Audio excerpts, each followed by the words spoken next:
امام مالک رحمه الله بسیار اصول مهمی را به ما یاد داده است و همه ائمه این اصول را تایید کردند.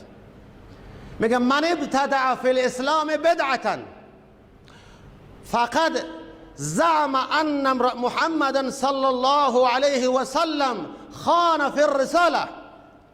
هر کسی با این نیت و با این گمان و با این فکر که دین چند درصد ناقص مانده است، چند درصد ناقص مانده است، الله و رسول آن را فراموش کرده است، یا این دین اون زمان تکمیل نبوده است، اگر تکمیل بوده است بازم نیاز است که اکمل بشود، تکمیل بشود به وسیله علما، نظرات علما، به فتوای علما که در کتاب و سنت اصل وجود ندارد. اون شخص گویا قطعا به این نیت است که محمد صلی الله علیه و سلم در امر دین خیانت کرده است، یعنی امر دین را تکمیل به ما ارائه نداده است. الله میگوید الیوم اکملت لکم دینکم، من دین را تکمیل کردم به شما دادم، فرمولش، قواعدش، قانونش. ما لم یکن یومئذ دینا، امام مالک میگوید ما لم یکن یومئذ دینا، چیزی که در آن روز دین نبوده است، چه در اعتقادی، مسائل اعتقادی، چه در مسائل فروعی، لا یکون الیوم دینا، الان هم دین نمی شود. اگر چه به عنوان دین ما به اون عمل میکنیم.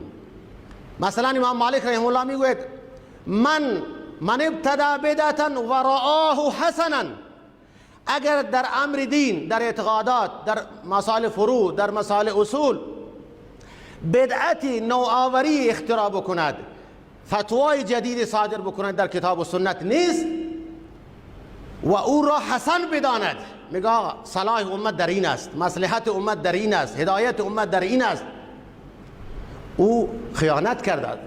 انگار که معنیش این است که پیغمبر صلی الله علیه و سلم خیانت کرده است.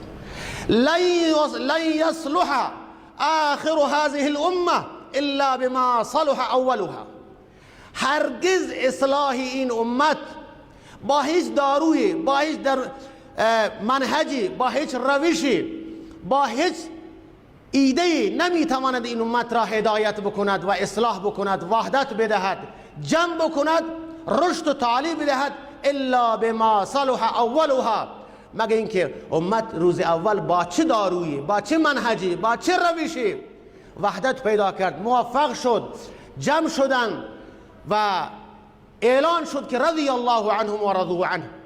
اعلام رضایت از کدوم منهج آمد؟ ما منهج اطیع الله و اطیع الرسول.